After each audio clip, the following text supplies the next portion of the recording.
ሰላም ጤና ይስጥልኝ የቻናላችን ቤተሰቦች፣ ዛሬ በዓለማችን ላይ እንደ ኤአይ ሰው ሰራሽ አስተውሎት መነጋገሪያ የሆነ ርዕስ የለም። ብዙዎቻችን ኤአይ ዓለምን ሊቆጣጠር ነው ወይም የሰው ልጅ ስራ ሊነጥቅ ነው ብለን እንሰጋለን። ነገር ግን የፊልም ባለሙያዎች ከብዙ ዓመታት በፊት ይህንን ስጋትና እድል በፊልሞቻቸው አሳይቶናል። ዛሬ ስለ ኤአይ የተሰሩና የግድ ማየት ያለባቸው 5 ምርጥ ፊልሞች ይዤላችሁ ቀርቤያለሁ። እስከ መጨረሻ አብራችሁን ቆዩ። ቁጥር 5 ዘ ማትሪክስ 1999። በዝርዝራችን መጀመሪያ ላይ የምናገኘው ድንቅ ስራ ዘ ማትሪክስ ነው። ይህ ፊልም ዓለማችን እውነተኛ ናት ወይስ በኤአይ የተሰራ ሲሙሌሽን የሚል ጥያቄን ይጭራል። የሰው ልጅ ሳያውቀው በሮቦቶች ተረግጦ የሚኖርበትን አስፈሪ ሁኔታ ያሳየናል። ስለ ቴክኖሎጂ ጥልቀት ማወቅ ለምትፈልጉ ይህ ፊልም ቁጥር 1 ምርጫችሁ ሊሆን ይገባል። ቁጥር 4 ኤክስ ማሽኒያ 2014። ቀጥሎ ደግሞ ኤክስ ማሽኒያ እናገኛለን።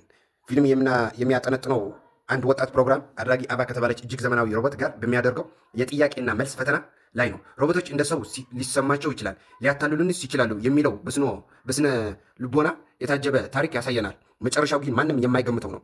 ቁጥር 3 ሄር 2013። ኤአይ የግድ ጦርነት ወይም ጥፋት ብቻ አይደለም። ሄር የተባለው ፊልም ቴክኖሎጂ ከሰው ልጅ ጋር ያለውን ስሜታዊ ትስስር ያሳየናል።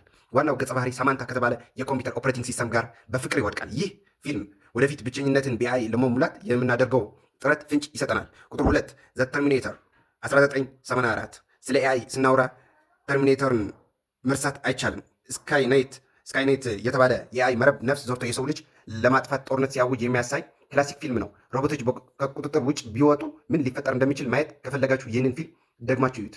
ቁጥር 1 ብሌድ ራነር 2017።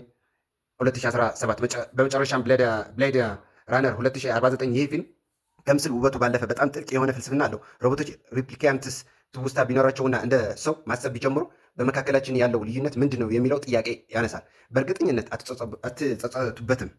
እንግዲህ የኔ 5 ምርጥ የኤአይ ፊልሞች እነዚህ ናቸው። እናንተስ ከነዚህ ውስጥ የትኛው አይታችኋል?